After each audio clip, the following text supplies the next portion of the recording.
Zeina Latif, eu tinha deixado uma pergunta para você ao final do último segmento. É uma típica pergunta de analista político, Zeina, mas hoje confundi tudo. Quem é analista de política fala de economia e vice-versa.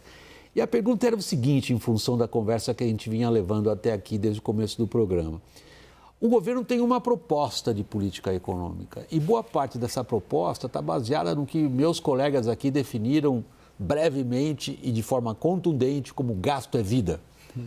Agora, disso depende uma certa colaboração com o judiciário. Aí a pergunta política para economista é a seguinte: é possível pensar nisso sem o Supremo?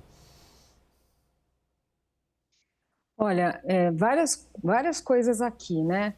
O Supremo pode até fazer essas iniciativas todas, mas vai ter que combinar com muitos russos aqui nessa história. Primeiro, que ao gerar um mal-estar com o Congresso, isso já contrata um problema. O governo tem ainda uma reforma tributária para ser regulamentada, tem outras pautas do ministro Haddad ali para aumentar a arrecadação.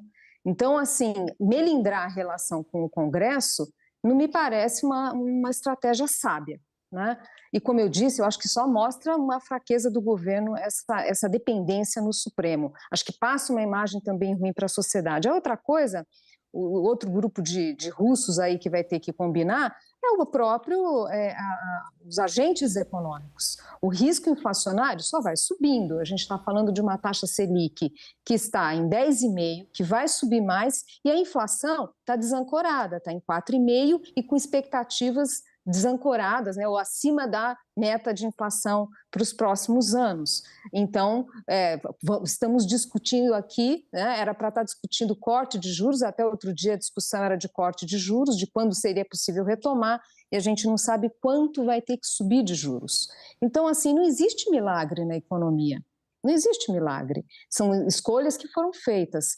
E se a gente estivesse falando de aumento de gastos de qualidade, que de fato a gente olha e fala assim, olha, tem um programa de governo estruturado que transitoriamente vai elevar gastos, mas isso vai trazer melhores condições para investimento, maior formação da mão de obra. Não é nada disso que a gente está falando. A gente está falando de um governo sem um plano claro. Tem um ou outro ministério que funciona um pouco melhor, por causa de atributos dos ministros e não por causa de uma coordenação de governo.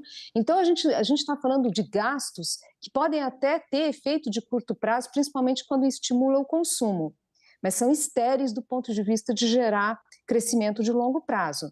E aqui um ponto que eu acho importante, ainda que no passado essa estratégia ela tenha funcionado, funcionou apertado. Vamos lembrar que a vitória da Dilma lá atrás foi apertada, né? E não preciso dizer as consequências que foi não conseguir ajustar a economia.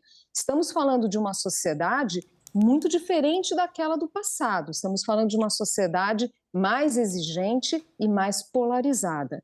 Então, assim, a gente viu o que foi o início do ano, a inflação de alimentos mais pressionada, machucando na aprovação do presidente. Então, eu acho que essa fatura vem mais cedo do que se imagina.